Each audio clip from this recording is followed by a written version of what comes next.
Abra sua Bíblia. Livro do Apocalipse, capítulo de número 21.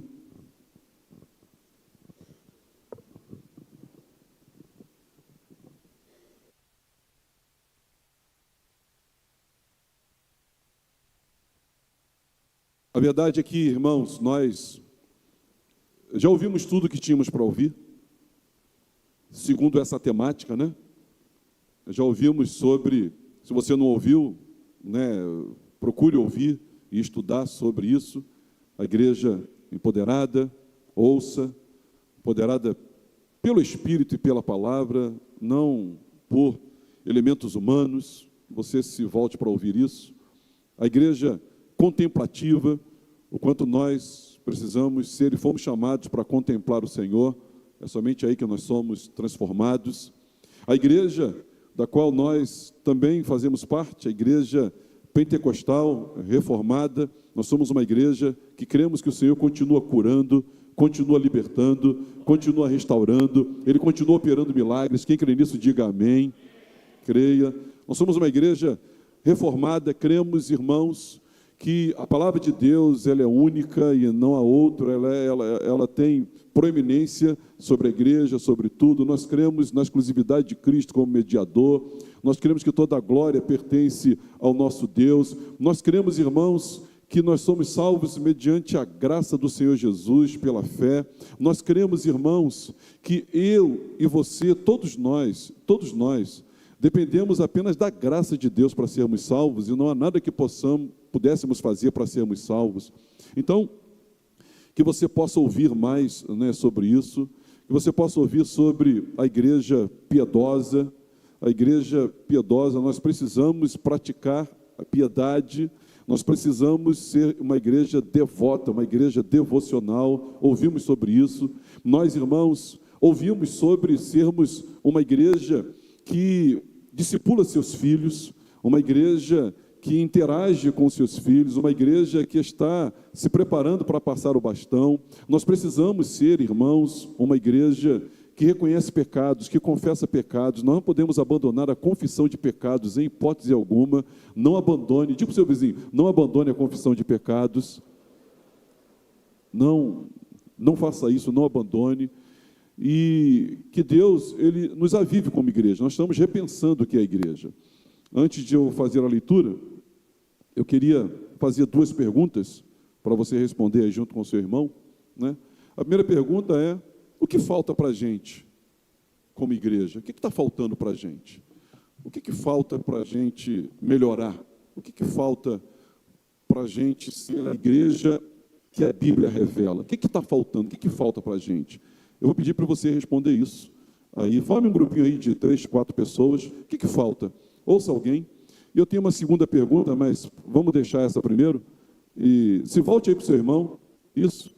Diga o seu nome para ele, se você não conhece. O meu nome é Edilson, e fale com ele sobre o que falta. Olha para o lado aí, olha. O que está faltando para a igreja dos nossos dias? É mais evangelismo? É mais obra social? É mais oração? O que está faltando para a igreja?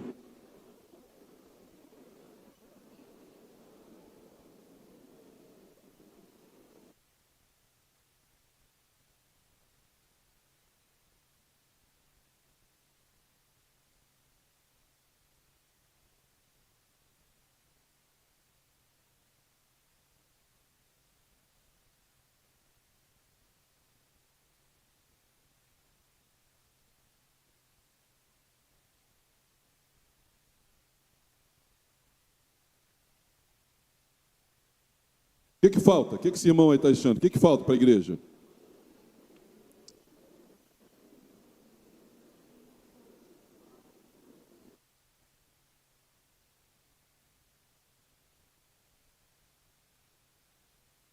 O que falta?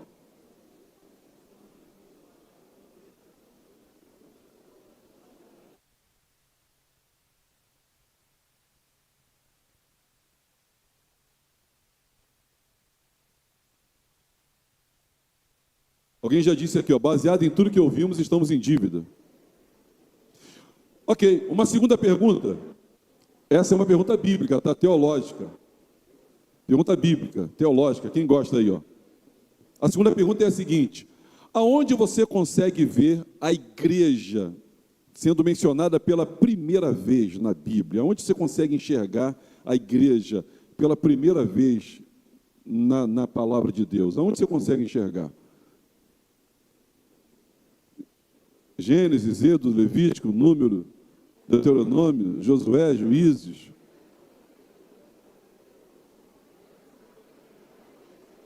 Onde você vê a igreja pela primeira vez na Bíblia?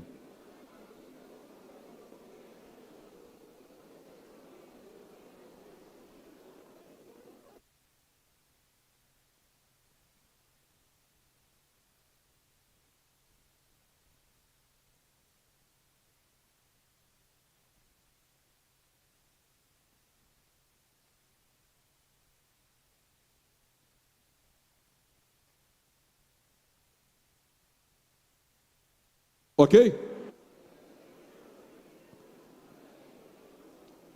Quem tem uma resposta aí? Onde você vê a igreja pela primeira vez na Bíblia? Hã? No Éden? É o Éden? O jardim? A igreja está lá no jardim. Mais o quê? Mais o quê? Arca de Noé. Não, mas Gênesis eu sei, mas aonde? No Êxodo. A Êxodo. Ok. Apocalipse capítulo 21, verso 1 a 9. Diz assim a palavra do Senhor: vi novo céu e nova terra, pois o primeiro céu e a primeira terra passaram, e o mar já não existe. Vi também a cidade santa, nova Jerusalém, que descia do céu, da parte de Deus, ataviada como noiva, adornada para o seu esposo. Então, ouvi a grande voz vinda do trono dizendo: eis o tabernáculo de Deus com os homens. Deus habitará com eles. Eles serão povos de Deus, e Deus mesmo estará com eles. E lhes enxugará dos olhos toda lágrima, e a morte já não existirá. Já não haverá luto, nem pranto, nem dor, porque as primeiras coisas passaram. E aquele que está assentado no trono disse: eis que faço nova todas as coisas. E acrescentou: escreve, porque essas palavras são fiéis e verdadeiras. Disse-me ainda: tudo está feito. Eu sou o Alfa e Ômega, o princípio e o fim. Eu, a quem tem sede, darei de graça da fonte da água da vida. O vencedor herdará essas coisas, e eu lhe serei Deus, e ele me será filho. Quanto, porém, aos covardes, aos incrédulos, aos abomináveis, aos assassinos, aos impuros, aos feiticeiros, aos idólatras e a todos os mentirosos, a parte que lhes cabe será no lago que arde com fogo e enxofre, a saber, a segunda morte. Então, veio dos 7 anjos que têm as 7 taças cheias de últimos 7 flagelos e falou comigo dizendo: lê comigo. Vem, mostrar-te a noiva, a esposa do Cordeiro. Senhor, fala conosco, que a Tua palavra venha de encontro ao nosso coração, que nós possamos enxergar na Tua palavra os Teus propósitos, a igreja gloriosa, a igreja eterna e triunfante. Nós oramos assim no nome de Jesus. E o povo de Deus diga amém. Podem sentar.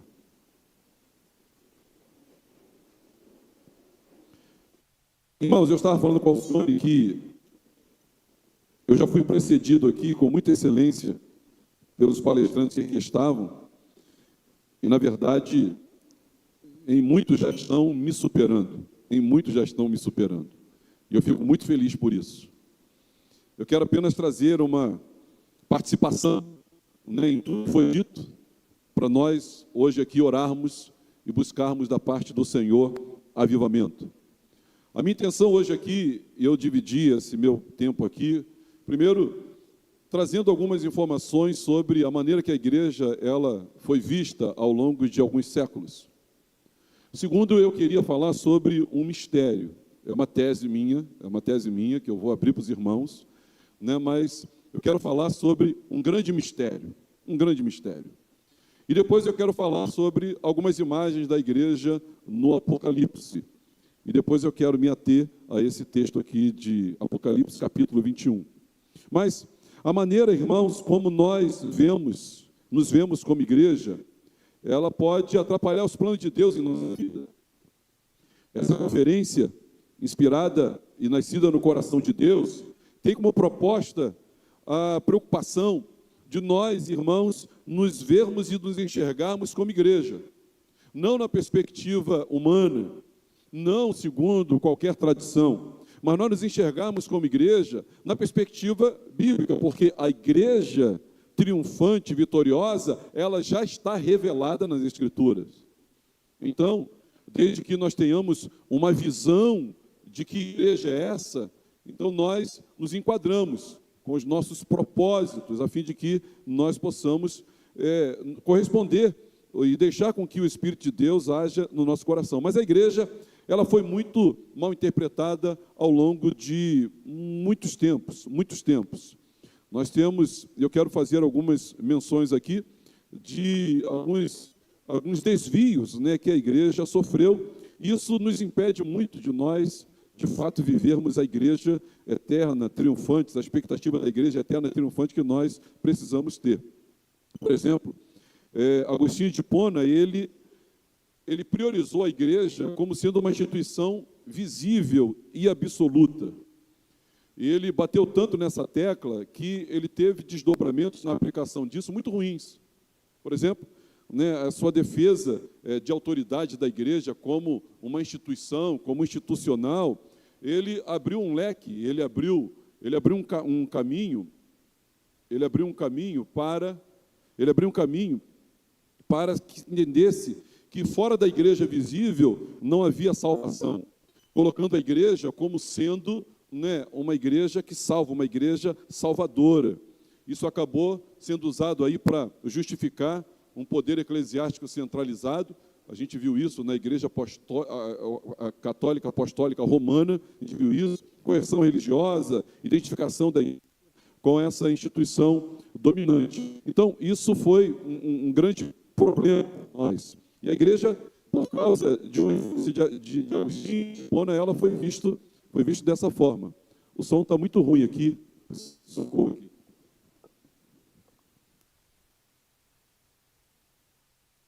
Um, dois. Oi, obrigado, melhorou. Então, a igreja, ela passou a ser vista assim, isso foi um desvio. A igreja, ela não é, né, Jesus é o único Salvador. Repete, Jesus é o único Salvador.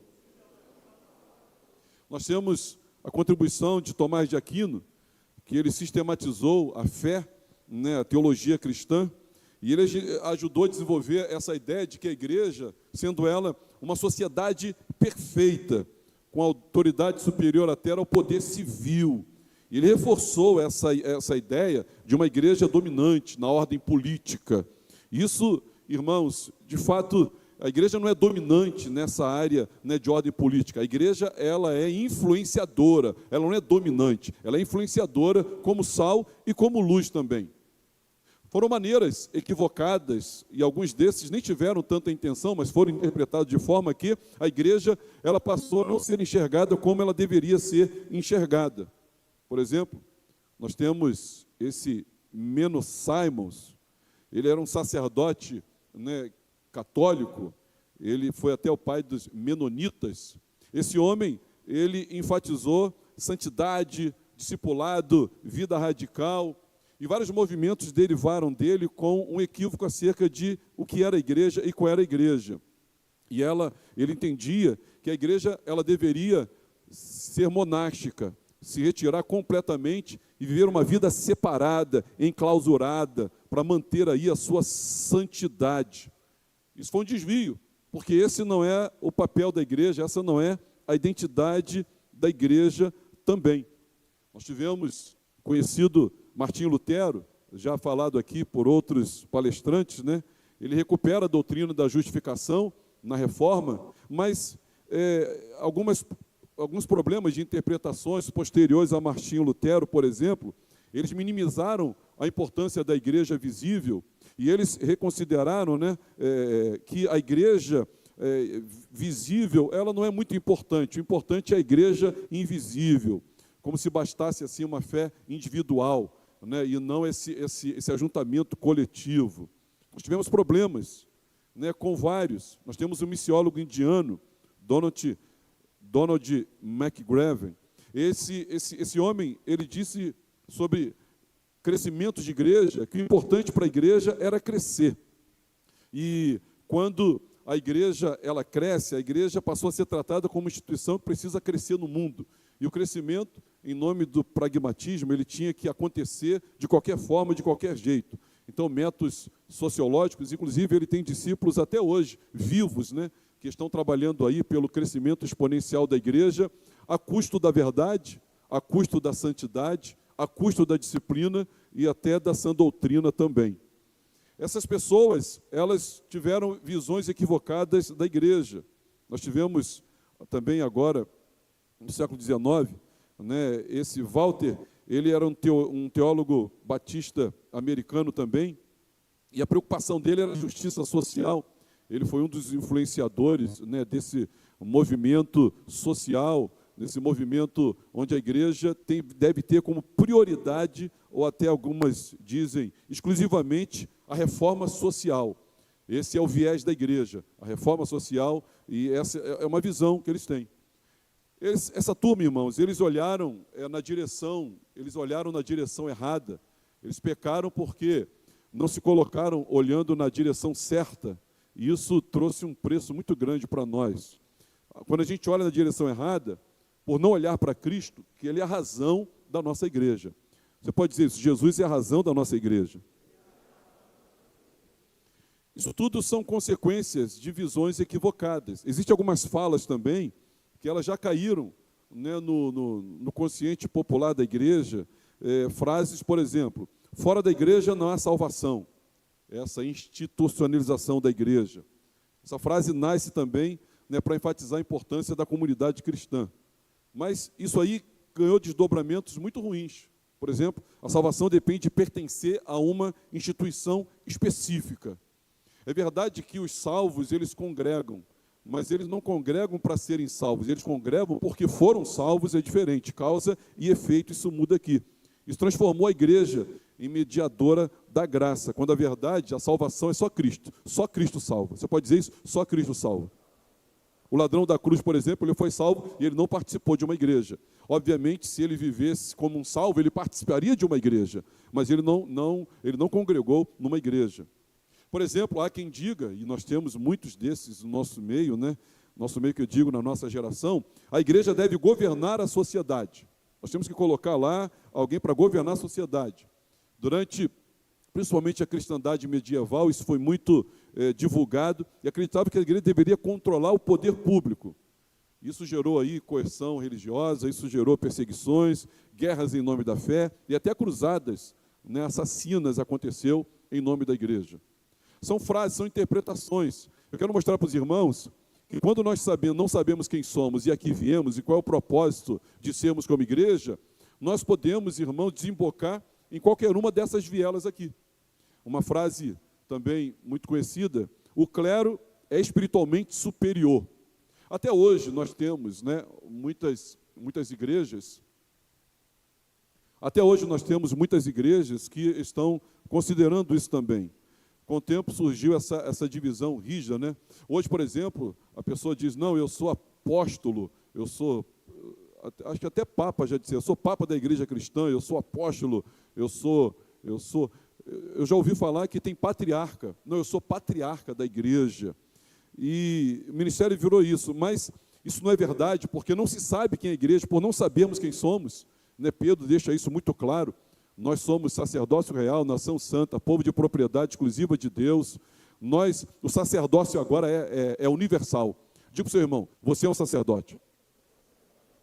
Você é um sacerdote. E eu não sou, como pastor, mediador entre você e Deus. Eu sou também sacerdote como você. Mas na administração, na gestão da igreja local, eu fui colocado como liderança, né, como aquele que vai trazer o equilíbrio, aquele que vai trazer a palavra. Mas eu não sou, diante de Jesus, mais sacerdote do que você. Isso não existe. Não existe. Só há um mediador entre você e Deus, Jesus Cristo, o homem. Amém, irmãos? Só há um mediador. Mas, como não sabemos quem somos igreja, nós aceitamos. Você até aceita isso. Você aceita isso, você adere isso, você pratica isso porque não sabemos. Por exemplo, a igreja cresce quando usa os métodos certos. Sem usar os métodos certos, né? Essa ideia também moderna trata a igreja como organização e precisa de uma estratégia correta. É o pragmatismo, né, que vai levar-nos aí a outros desdobramentos. Mas a correção bíblica, Paulo fala isso em 1 Coríntios 3,7, né? Quem dá o crescimento é Deus. Eu plantei, Apolo regou, mas o Senhor que dá o crescimento. Atos capítulo 2 também vai dizer, acrescentava dia a dia o Senhor os que iam sendo salvos. Crescimento de igreja não é obra de homem, é obra de Deus, não é obra de estratégia humana, é obra de Deus, mas nós não sabemos quem somos como igreja. Também, irmãos, considerando experiência espiritual é o que define a igreja. Alguns movimentos, e ainda esses vivos, né, passam a definir a igreja pela intensidade das experiências que essas igrejas têm. E isso, irmãos, pode gerar uma espiritualidade sem fundamento bíblico, onde a experiência ela fala mais alto do que o fundamento bíblico, do que a própria doutrina. Atos 2,42 dizia que eles tiveram experiência, mas eles perseveravam na doutrina dos apóstolos. Uma igreja, ela precisa perseverar na doutrina. Por não sabermos quem somos, por não sabermos o que é uma igreja, e aqui nós tivemos a oportunidade de repensar desde sexta-feira o que é igreja. Porque senão, se você não souber o que é igreja, você não sabe o que é um cristão. E se você não sabe o que é cristão, você é um cristão que vai desembocar em qualquer um desses desvios doutrinários, apóstatas e alguns até malignos, humanistas, porque você não sabe de fato quem você é. O que estamos fazendo nessa conferência? Nós estamos repensando o que é igreja. E nós estamos olhando para a igreja revelada. Você pode repetir? Igreja revelada. Na palavra. Na palavra. Por exemplo, essa ideia de que a igreja deve evitar totalmente a cultura. Alguns grupos, e não são poucos, né, eles reagem a esses abusos culturais, isolando-se completamente da sociedade. Nós não vamos ser um grupo isolado. Jesus disse, irmãos, que nós somos sal e nós somos luz. Nós precisamos adentrar, penetrar, a fim de iluminar, a fim de preservar, a fim de dar sabor. São desvios, não sabemos o que é a igreja. Talvez uma dessas frases sejam familiares, ou sejam até do seu deferimento, do seu acordo com algumas delas. Por exemplo, a igreja existe principalmente para transformação social. A igreja não existe para transformação social, principalmente. Esses movimentos, e ainda hoje muitos vivos e sendo patrocinados, né, com muitos recursos da igreja. Na verdade, a igreja, essa não é o papel da igreja, a transformação social.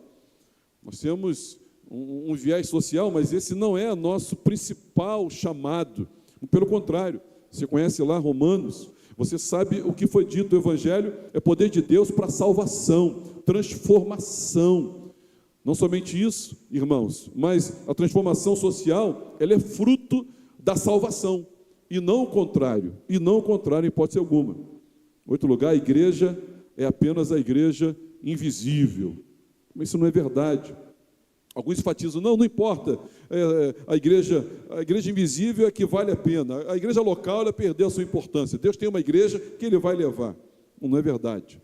Nós somos recomendados a não deixarmos de congregar, como é costume de alguns. Antes devemos fazer a admoestação, quando estamos vendo que o dia do Senhor está se aproximando. Então a igreja visível, ela se reúne, ela vive comunhão, e isso é mandado de Deus, é vontade de Deus para mim e para você também.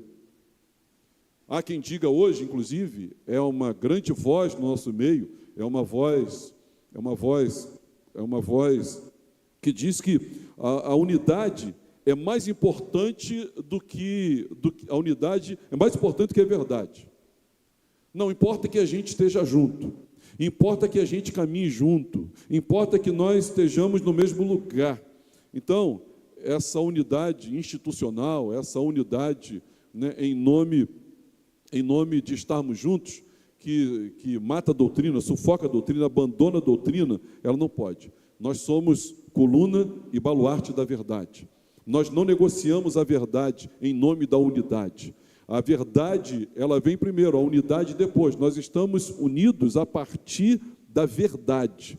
Não negociamos a verdade. E a verdade é que Cristo é Senhor, que a Bíblia é a nossa única regra de fé e prática, que Jesus voltará, ele nasceu da Virgem Maria, padeceu sob o poder de Pôncio Pilatos, foi crucificado, morto, sepultado, ao terceiro dia ressurgiu dos mortos, subiu aos céus, está sentado à destra de Deus Pai, onde há de vir para julgar vivos e mortos, e ele voltará para nos buscar. Quem crê nisso, diga amém.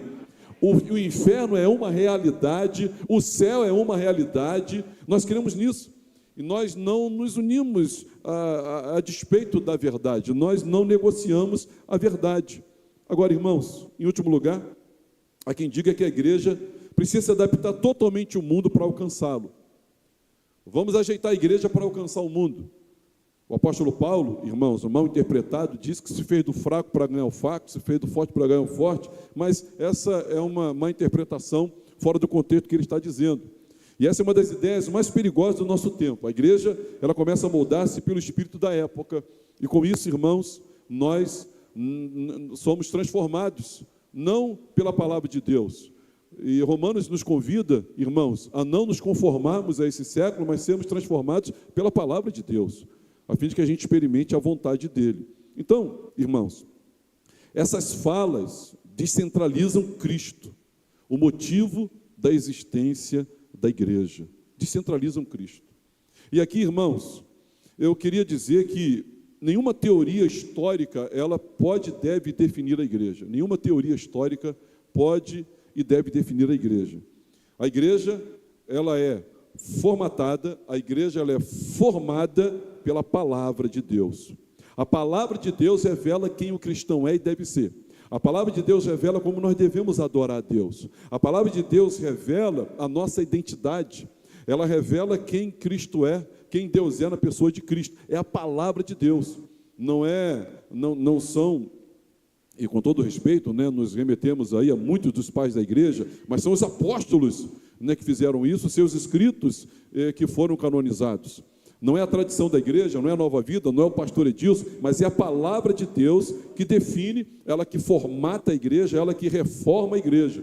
E nós estamos aqui, diante da palavra de Deus, para nós sermos formatados como igreja, tomarmos a forma da igreja, para nós sermos reformados, para sermos a igreja triunfante, a igreja eterna. Quem entende isso, diga amém. Então, esses são descaminhos. Eu não sei o que fisgou você, o seu coração, se você tem sido fisgado com isso, mas diga para o seu vizinho, tome cuidado. Você precisa ler as Escrituras e nela entender quem Cristo é e quem é a igreja. E qual é o propósito disso? Agora eu queria, irmãos, passar para uma segunda parte. Eu queria falar sobre um mistério. Eu queria a sua atenção para você entender isso, esse mistério.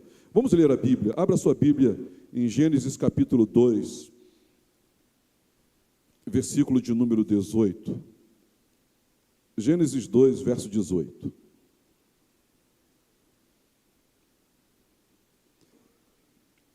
Vamos ler juntos? 2, 18, diz assim, lê comigo. Disse mais o Senhor Deus, não é bom que o homem esteja só, falhei uma auxiliadora que lhe seja idônea. Havendo, pois, o Senhor Deus formado da terra todos os animais do campo, todas as aves dos céus, trouxe-os ao homem, para ver como este lhe chamaria. E o nome que o homem desse a todos os seres viventes, esse seria o nome deles. Deu nome o homem a todos os animais domésticos, a todas as aves dos céus, e a todos os animais selváticos para o homem. Todavia, não se achava uma auxiliadora que ele fosse o quê? Idônea. Verso 21, vamos ler juntos. Então, Senhor Deus fez cair pesado sono sobre o homem, e este adormeceu, e tomou uma das costelas, e fechou o lugar com carne.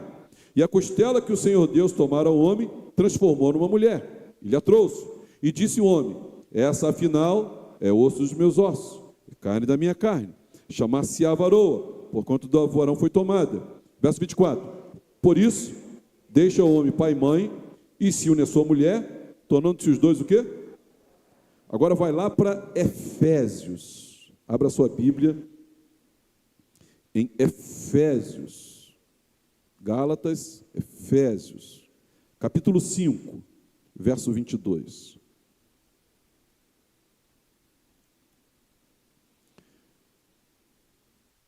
Efésios 5, 22. As mulheres sejam submissas ao seu marido, como ao Senhor, porque o marido é o cabeça da mulher, como também Cristo é o cabeça da igreja, sendo este mesmo o Salvador do corpo. Como, porém, a igreja está sujeita a Cristo, assim também as mulheres em tudo sejam submissas ao marido. Maridos, amai a vossa mulher, como também Cristo amou a igreja, a si mesmo se entregou por ela, para que a santificasse, tendo-a purificado por meio da lavagem de água pela palavra, para apresentar a si mesmo igreja gloriosa, sem mácula, nem ruga, nem coisa semelhante, porém santa e sem defeito. Assim também os maridos devem amar a sua mulher como ao próprio corpo. Quem ama a esposa, assim mesmo se ama. Porque ninguém jamais odiou a própria carne. Antes, o que faz? Como também Cristo faz com a igreja. Porque somos membros do seu corpo. Esse porque deixará o homem seu pai e sua mãe, e se unirá a sua mulher. E se tornarão os dois uma só carne. Agora 32, toda a igreja comigo.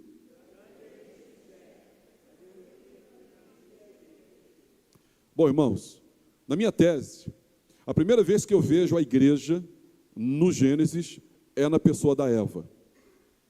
Eva é um tipo de igreja. E você percebe comigo que quando nós lemos Gênesis 2:18, quando nós lemos Efésios 5, 22, 32 e Apocalipse 21, nós vemos que uma mulher é mencionada em ambos os lugares. Tem uma mulher sendo mencionada em Gênesis 2, 18 e 24, tem uma mulher sendo mencionada em Efésios 5, 22 e 32, e tem uma mulher sendo mencionada em Apocalipse 21, nós lemos lá no versículo de número 9, e lá no versículo 9 ela é mencionada como noiva, e em seguida ela é mencionada como esposa. Em Gênesis 2 há uma mulher, em Efésios 5 também uma mulher, em Apocalipse 21 há outra mulher. Eu creio, irmãos, que falando sobre a igreja futura, a igreja triunfante, a igreja gloriosa, nós temos que nos lembrar que a primeira mulher é uma mulher que tipifica a igreja. A primeira mulher, ela é um símbolo que tipifica a igreja. A segunda mulher é a primeira mulher que está sendo preparada. A primeira mulher foi planejada por Deus antes da fundação do mundo e apareceu antes da queda, Eva. A segunda mulher também foi planejada antes da fundação do mundo, mas foi revelada após a queda, a igreja militante. E agora, irmãos, a terceira mulher será revelada como a igreja triunfante.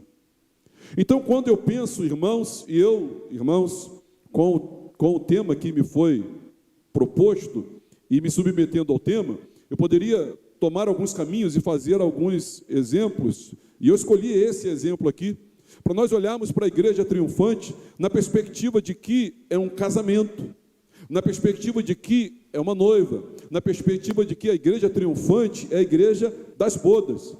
E eu queria falar sobre esse mistério. Eu quero falar sobre o mistério, eu não quero desvendar o mistério. Eu não estou desvendando nada, porque o autor Paulo disse aqui, grande é esse mistério, mas eu me refiro a Cristo e a igreja. Então, se ele se refere a Cristo e a igreja, quando fala de marido e mulher, quando escreve aos Efésios, capítulo 22 ao 33, e quando nós olhamos para Gênesis capítulo 2, versículo 18, nós vamos ver, irmãos, que lá, assim como o proto-evangelho, no capítulo 3, versículo 16, lá também é um anúncio, é um pré-anúncio das bodas, é um pré-anúncio do casamento, é uma parábola. Veja comigo aqui, vê se você me ajuda e nós nos entendemos aqui. Adão é o primeiro homem, e Eva, ela é criada segundo Adão. Adão dorme, então a Eva ela é criada a partir de Adão. Eva é criada a partir de Adão. Adão, irmãos, ele teve o seu lado aberto. Repete comigo, seu lado aberto. Tirou a costela e fez a mulher. Ambos se tornam um. E ela, irmãos, a função da mulher, e eu não estou falando das mulheres da igreja, eu estou falando de um plano eterno, eu estou falando de um mistério. Fala para essa irmã aí, ele não está falando das mulheres hoje. Eu estou falando de um mistério. Amém?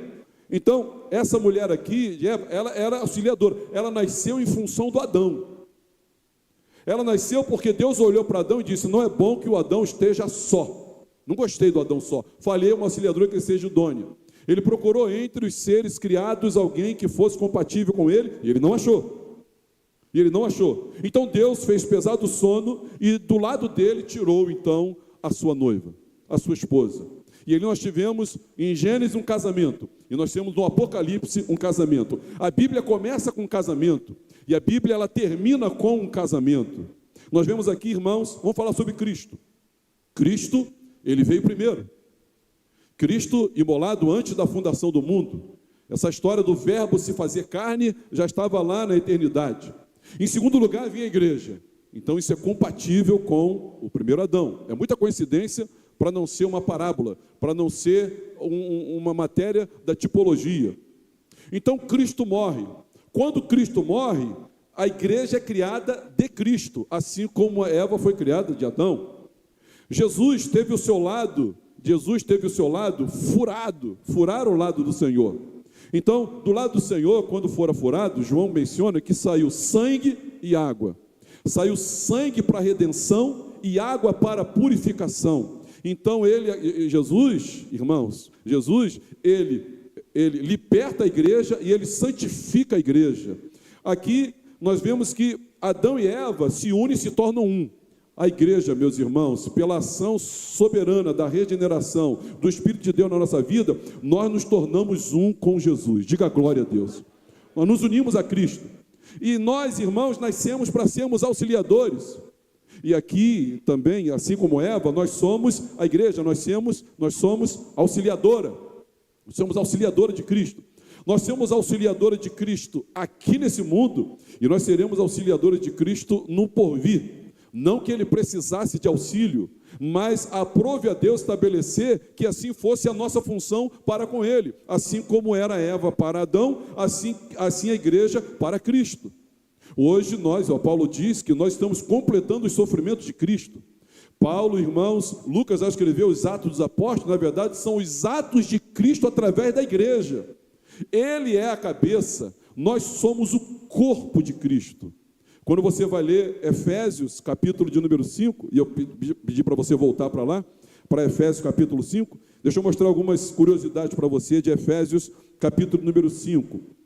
Maridos, versículo 25. Amai a vossa mulher como também Cristo amou a igreja e a si mesmo se entregou por ela. Esse verbo aí está no presente, passado e futuro. Verso 25. Maridos, amai a vossa mulher como também Cristo amou a igreja e a si mesmo se entregou por ela. Passado, presente ou futuro? Amou a igreja e a si mesmo se entregou por ela. Passado, presente ou futuro? Passado. Para que a santificasse. Passado. Tendo-a purificado. Passado. Por lavagem de água pela palavra. Para apresentar a si mesmo igreja gloriosa, sem mácula, nem ruga, nem coisa semelhante, porém santa e sem defeito. Então, irmãos, os versos que compreendem aí, os versos 25, até o versículo de número 27, são coisas que Jesus já fez. Ele já nos amou, ele já nos abençoou, ele já nos santificou, ele já fez isso. Como noiva, ele já fez isso. Quando ele morre, irmãos, ele nos perdoa e nos redime pelo seu sangue. Quando ele ressuscita, meus irmãos, ele transmite vida para todos nós. Você pode dar glória a Deus por isso? Quando ele morre, ele paga pelo nosso pecado. Quando ele ressuscita, ele transmite vida. Nós estamos vivos na vida de Cristo Jesus. Nós fomos ressuscitados com ele na sua ressurreição. Então nós temos vida. Agora perceba aqui, irmãos, enquanto é o famoso já e ainda não, nós, irmãos, já fomos amados, nós já fomos santificados, nós já fomos lavados. Agora é interessante que do versículo 28 em diante o verbo já muda de tempo, a conjugação muda de tempo. Você pode ver comigo? Versículo 28. Assim também, os maridos devem amar a sua mulher como ao próprio corpo. Quem ama a sua esposa, assim mesmo se ama. Porque ninguém jamais odiou a própria carne, antes a alimenta. Passado, presente e futuro. Presente. E dela cuida, passado, presente e futuro. Presente. Como também Cristo faz com a igreja. O que ele está fazendo com a igreja hoje? Ele está cuidando da igreja, ele está alimentando a igreja, ele está preparando a igreja. Por que ele está fazendo isso? Porque ele é a cabeça, nós somos o corpo. Porque somos membros do seu corpo. Repete comigo. Somos membros do seu corpo. Quem crê que a Bíblia é a palavra de Deus, diga amém. Então deixa eu mostrar mais uma curiosidade para você sobre isso aqui. É interessante que quando Adão, ele recebe da parte de Deus Eva, o que ele diz? Na verdade, foi o primeiro poema foi um homem que escreveu. E o primeiro poema foi escrito por um homem, Adão. E é um poema isso. Ele disse, essa afinal é osso dos meus ossos, carne da minha carne, chamar-se-á varoa, porquanto do varão foi tomada. E aqui nós temos uma declaração também da palavra de Deus, dizendo que nós somos membros de Jesus, porque somos membros do seu corpo. Nós fomos tirados dele. Essa declaração também, nós fomos tirados de Jesus, irmãos. A igreja nasceu de Jesus.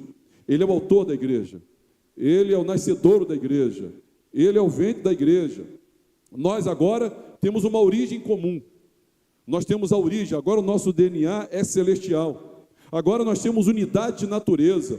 Eva e Adão tiveram uma origem comum. Agora a unidade de natureza e união de vida. A igreja é a mesma coisa. Cristo agora nos concedeu a graça de termos uma origem comum.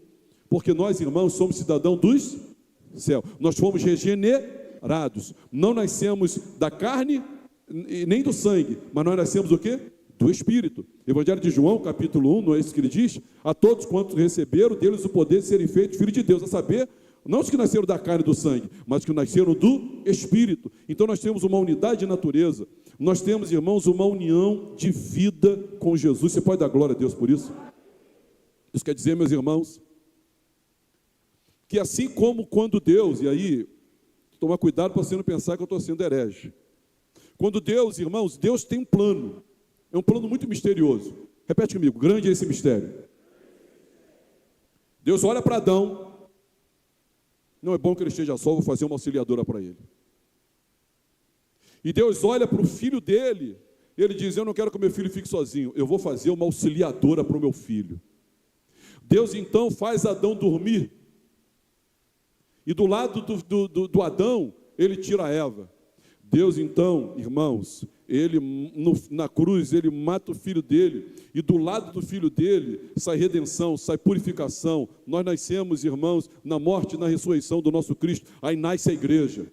E a igreja nasceu para ser auxiliadora, porque Deus está consertando, irmãos, algo que a gente viu historicamente.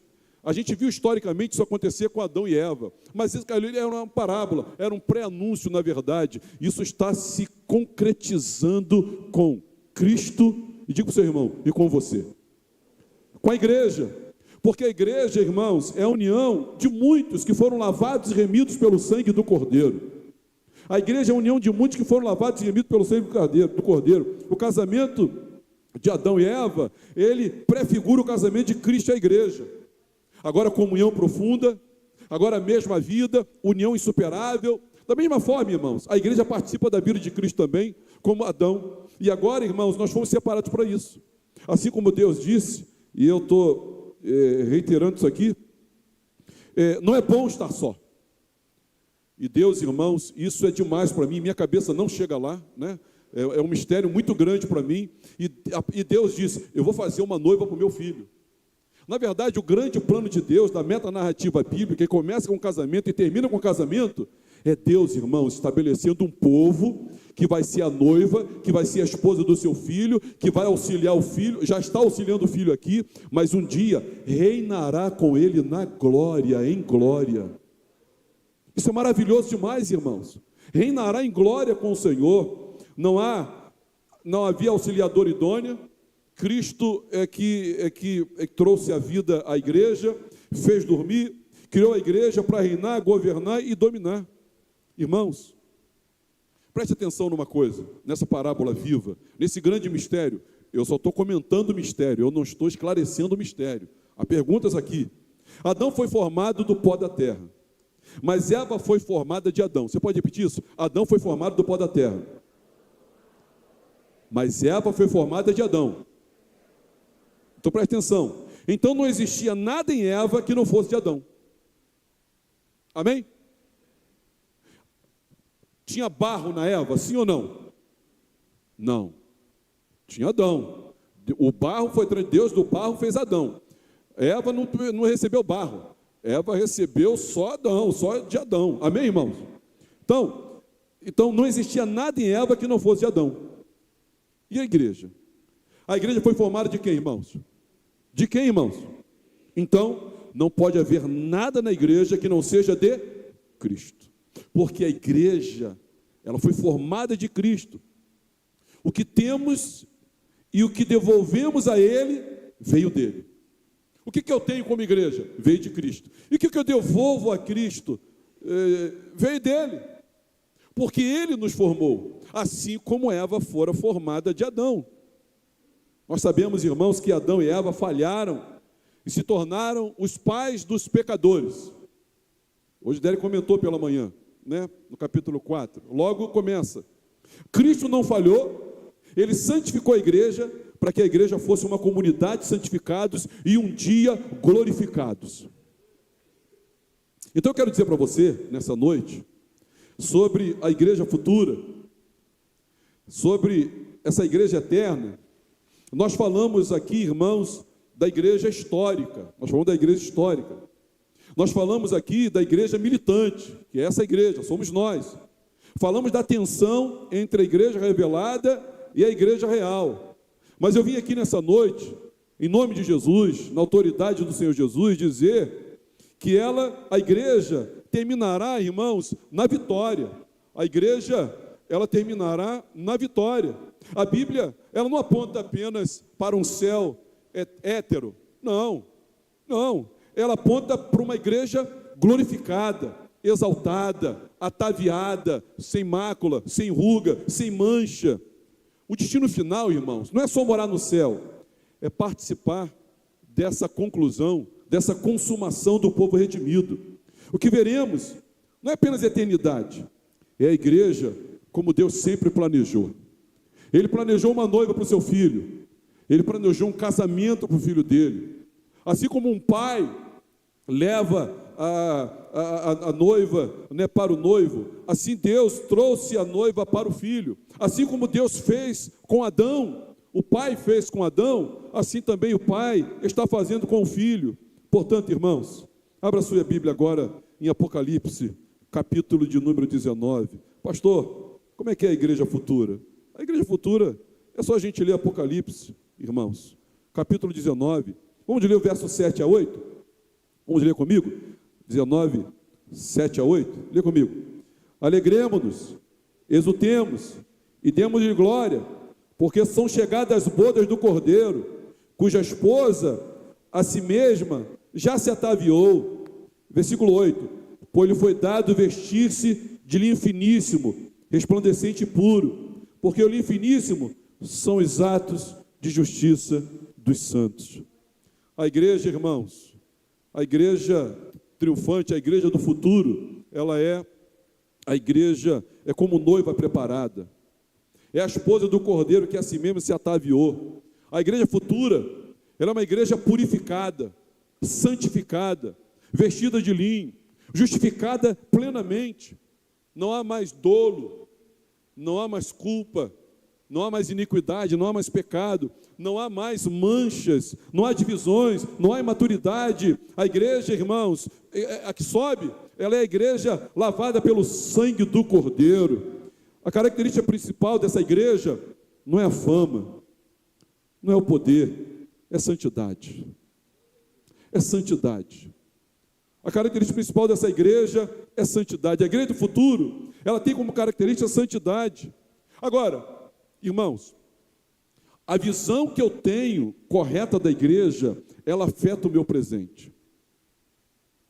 Eu tenho falado para os irmãos que homens de 4.000 anos atrás, homens que eles contemplaram isso, que nós não estamos enxergando, o futuro glorioso da igreja. Abraão contemplou o futuro glorioso da igreja, meus irmãos, e creu na ressurreição, e foi chamado de amigo de Deus. Moisés, ele recusou ser chamado filho da filha de Faraó, porque ele contemplou o que é ser a igreja futura. Davi, meus irmãos, José, esses não quiseram outra coisa senão, ao contemplar a igreja, o que seria a igreja, o futuro da igreja, eles ordenaram, reorganizaram suas vidas, priorizaram o reino de Deus, morreram em nome da fé, profetas, apóstolos, evangelistas e patriarcas, porque viram a igreja como ela será. Vir a igreja futura muda o nosso presente. E nós temos, irmãos, um impacto,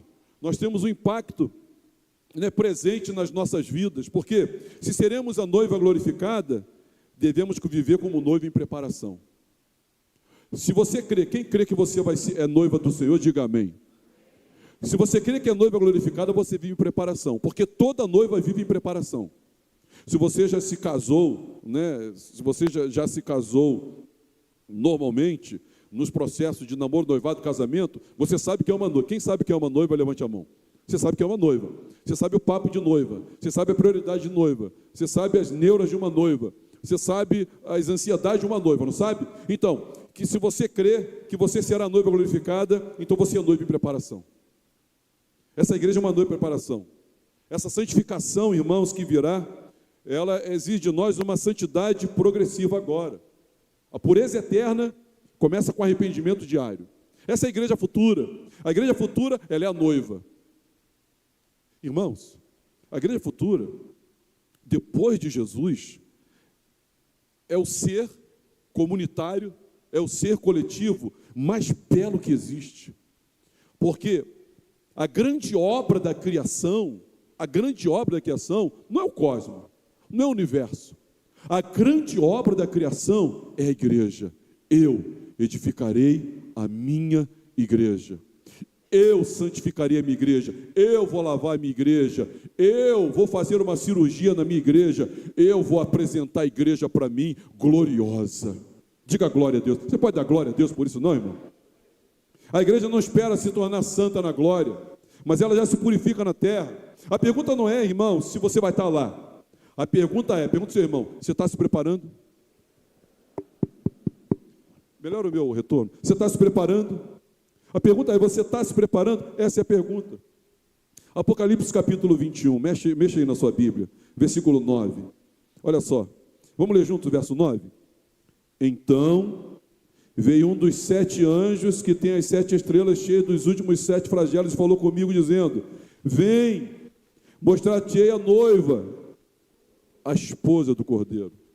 A imagem amadurece, mas continua dentro, irmãos, porque agora ela vira esposa, não é mais noiva. Isso fala de uma união consumada. A igreja do futuro, em primeiro lugar, é noiva. A igreja do futuro, em segundo lugar, ela é a esposa, segurança definitiva. Não tem mais risco de ruptura. A união será perfeita e eterna. As bodas, irmãos, elas acontecerão, irmãos. Se viveremos, então, na perspectiva de esposa, na perfeita união com Cristo Jesus, nós devemos cultivar, então, uma intimidade real hoje, uma contemplação real hoje, uma devoção real hoje, um arrependimento genuíno real hoje, um empoderamento, meus irmãos, para resistirmos a Satanás, que nos assedia e nos convida ao pecar, hoje, nós precisamos disso hoje. Nós precisamos preparar nossos filhos, irmãos, dizer para eles qual é o nosso futuro. O nosso futuro, meus irmãos, é um casamento. O nosso futuro é as bodas. Nós somos a igreja, ele é o noivo, nós somos a noiva. Se seu filho não souber disso, você está prestando um desserviço na maternidade e na paternidade também. Culto sem comunhão é uma incoerência sem tamanho. A eternidade, meu irmão, será aliança consumada. E hoje é tempo de quê? De fidelidade. A igreja triunfante, a igreja vitoriosa, a igreja eterna, a igreja glorificada, ela é a noiva. Ela é a noiva hoje, é a noiva glorificada, hoje é a noiva militante. Prepare-se. Ela é a esposa, meus irmãos. Agora continue lendo comigo o capítulo 21 do Apocalipse. Olhe para a sua Bíblia aí, versículo número 9. Vai dizer assim, até o verso 11. Então, veio um dos 7 anjos, que tem as 7 taças cheias dos últimos 7 flagelos, e falou comigo dizendo, vem, mostrar-te-ei a noiva, a esposa do Cordeiro. E me transportou em espírito até uma grande e elevada montanha, e lê comigo o restante agora, e me mostrou o quê?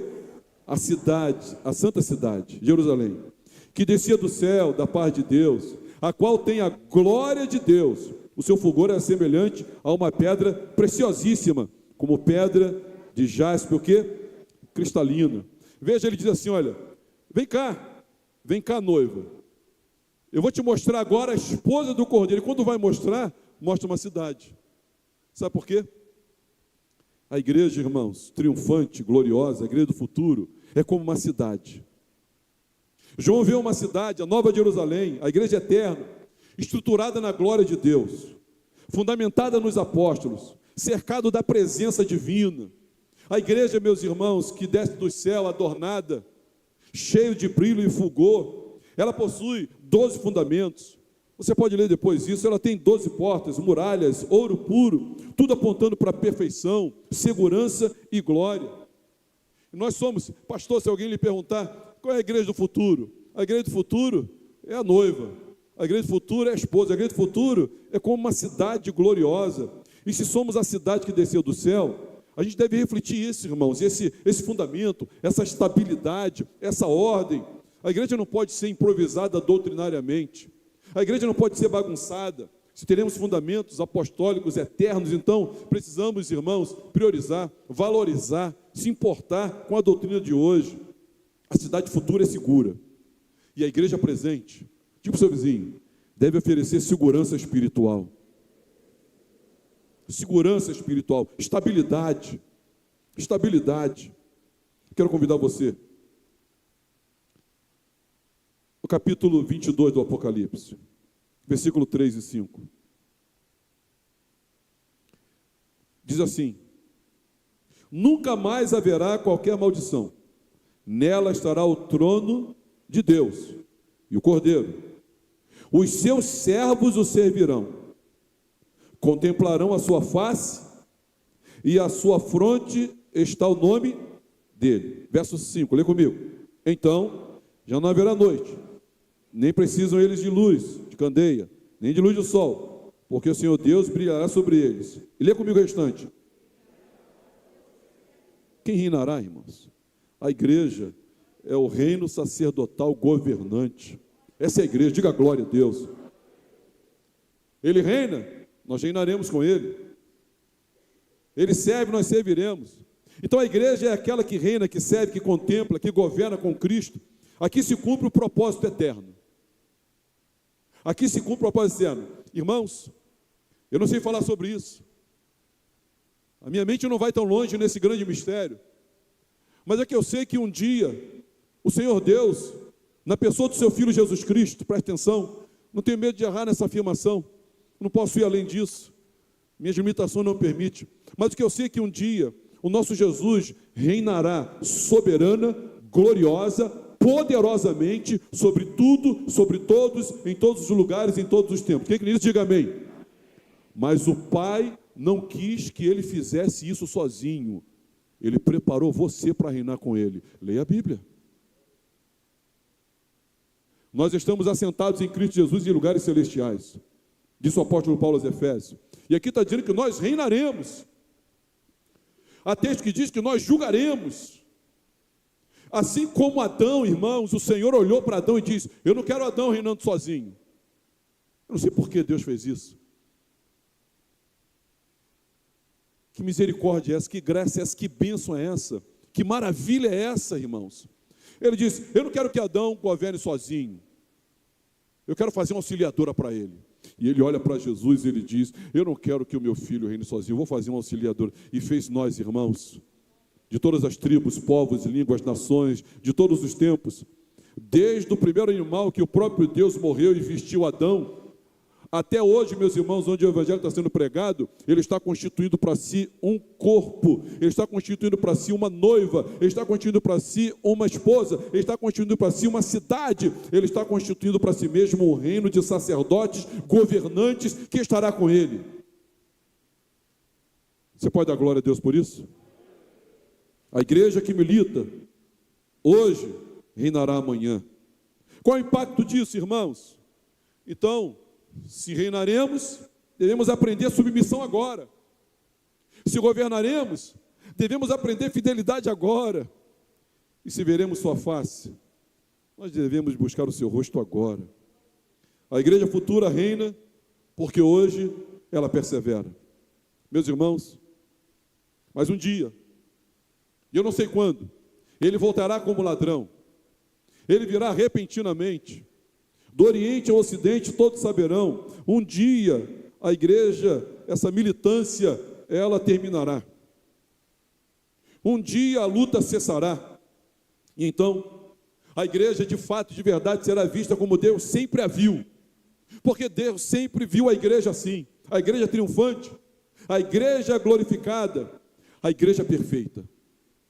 Não por nós, irmãos, não por nosso mérito, não por nossa performance, mas foi uma obra, irmãos, maravilhosa, realizada através em Cristo, por Cristo, para a glória de Cristo, irmãos, foi realizado na nossa vida. Nós somos a noiva de Jesus, nós somos a noiva do Cordeiro.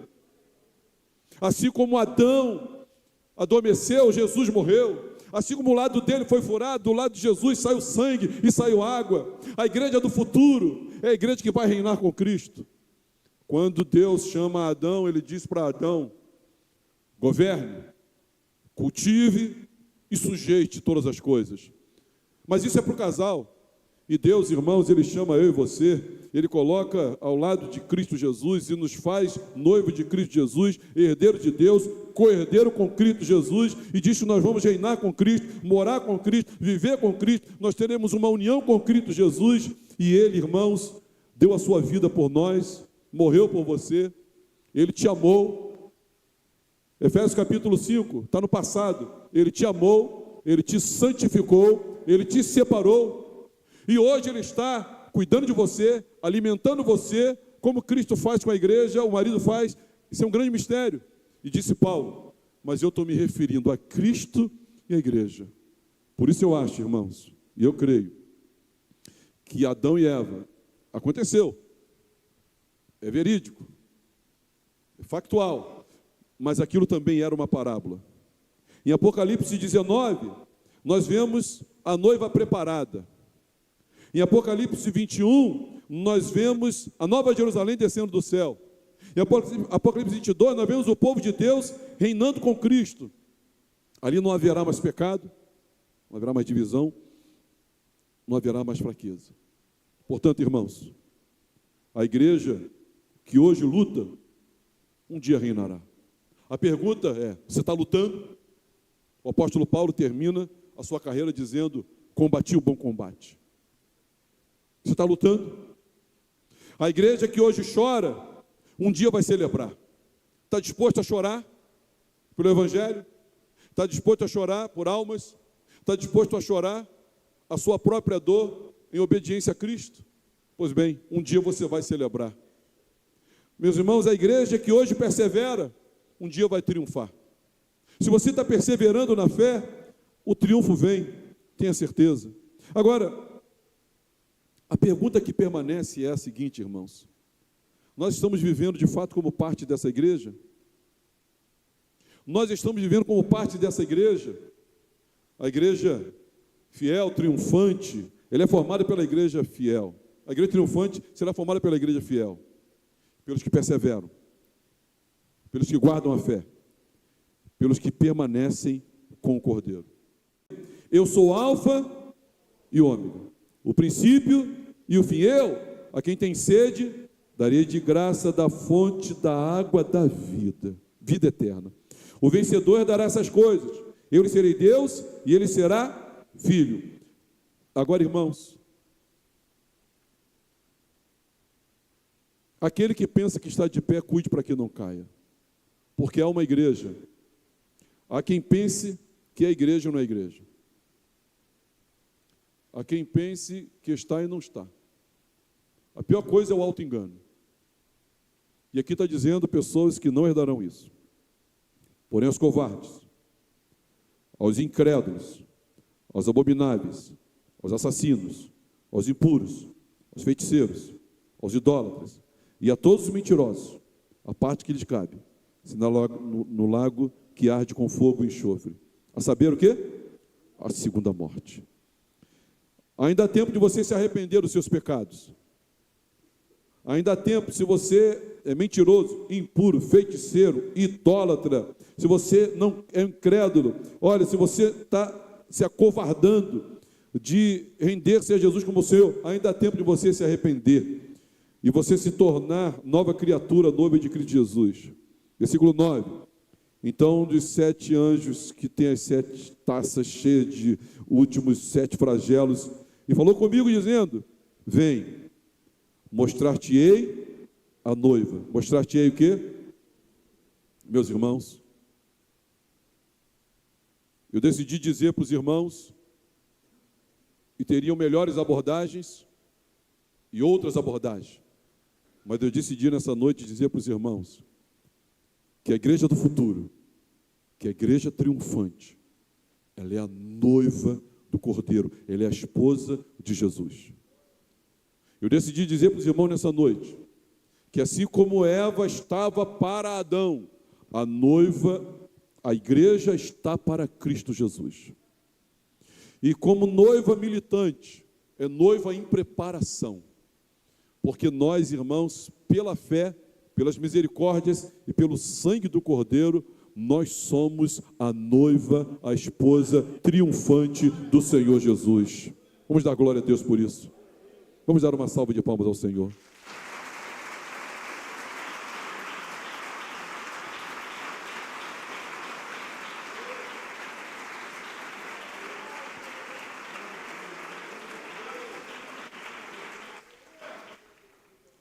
Ai daquele que não conhece a igreja revelada. Ai daquele que não conhece o Cristo revelado. Porque tem duas coisas que você tem que saber na vida. A primeira, você tem que saber quem é Jesus. E a segunda coisa que você tem que saber, o que é uma igreja. Porque o apóstolo Paulo, meus irmãos, quando ele queria santificar uma igreja, quando ele queria resolver os problemas de ordem moral na igreja, quando ele queria resolver problemas de ordem relacional na igreja, quando ele queria resolver problemas de ordem espiritual na igreja, sabe o que ele fazia? Ele escrevia para ele sobre eclesiologia, ele escrevia para ele sobre cristologia, escrevia para ele quem é Jesus e quem é a igreja. Vós não sabeis quem sois. Vocês não estão sabendo nem quem é Jesus e vocês não estão sabendo também quem são vocês. Porque, irmãos, o Deus desse século está cegando o entendimento de muitos para que nós não vejamos a glória de Jesus e a glória da igreja. Porque se você ver a glória de Jesus, que é infinitamente superior, obviamente, mas também que você considerar a obra maravilhosa da igreja, você se apruma, você se santifica, você se prepara, você se ajeita na cadeira para ouvir a palavra de Deus. Você passa então a ser uma igreja empoderada pela palavra e pelo Espírito Santo. Você passa então a contemplar Jesus de uma outra forma. Você passa então, meus irmãos, a ser uma pessoa mais piedosa. Você passa a buscar sim a doutrina e a ação do Espírito Santo através da sua vida. Você passa assim a se preocupar com seus filhos. Você passa assim, meu irmão, a se arrepender dos seus pecados para se manter com uma vestidura branca diante de Deus. Sabe por quê? Porque nós somos a igreja glorificada, exaltada do Senhor. Por enquanto militante, mas aos olhos de Deus, nós já somos. Que você se prepare, que eu me prepare, que nós nos preparemos. E a igreja diga amém. Vamos ficar de pé em nome de Jesus. Dê a mão ao seu irmão.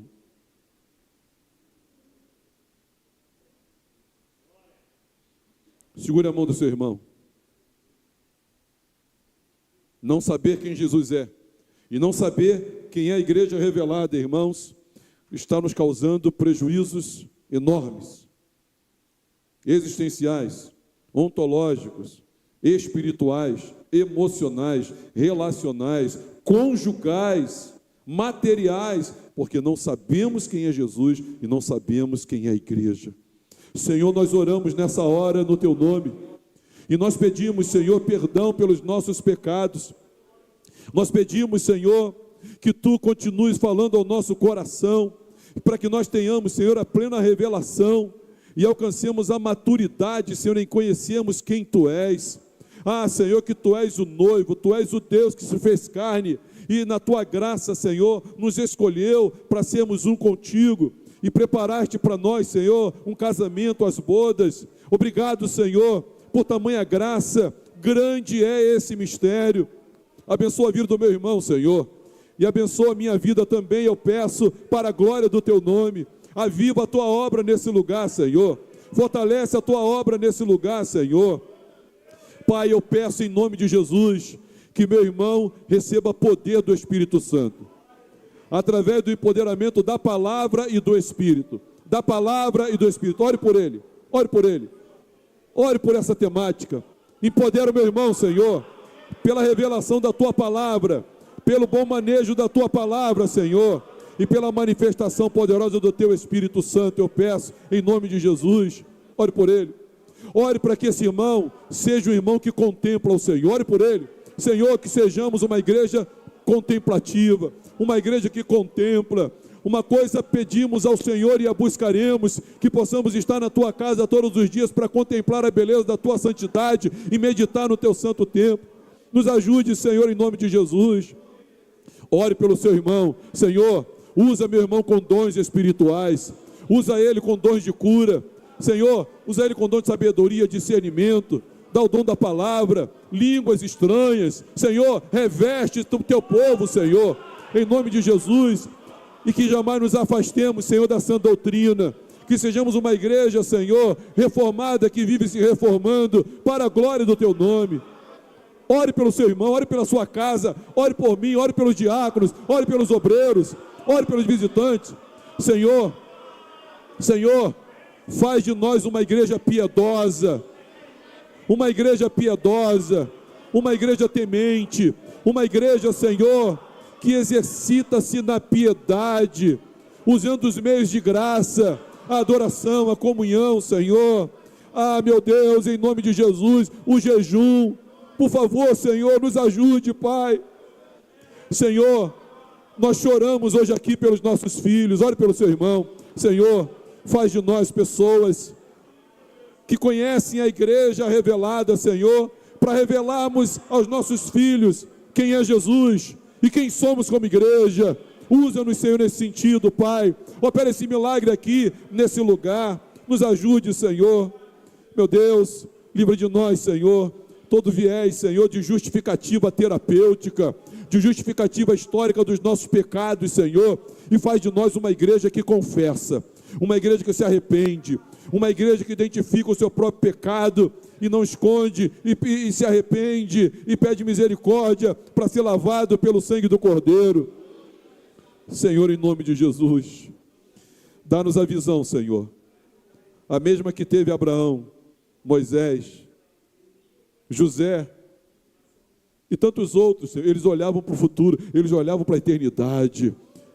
Para Paulo, Senhor, que olhava para a eternidade. Pedro, foi isso que fez da vida deles serem vidas diferenciadas. Eram homens sujeitos aos mesmos sentimentos, mas suas vidas eram diferenciadas. Faz isso com os nossos adolescentes, Senhor. Faz isso com as nossas moças e rapazes. Faz isso com os homens da igreja, as mulheres, os casais, Senhor. Que nós possamos olhar para a igreja futura, a igreja glorificada, a igreja como já é no céu, e ainda aqui estando preparada para isso. Que a nossa vida seja condizente com isso. É que nós pedimos em nome de Jesus. E a igreja diga amém. Vamos dar uma salva de palmas ao Senhor.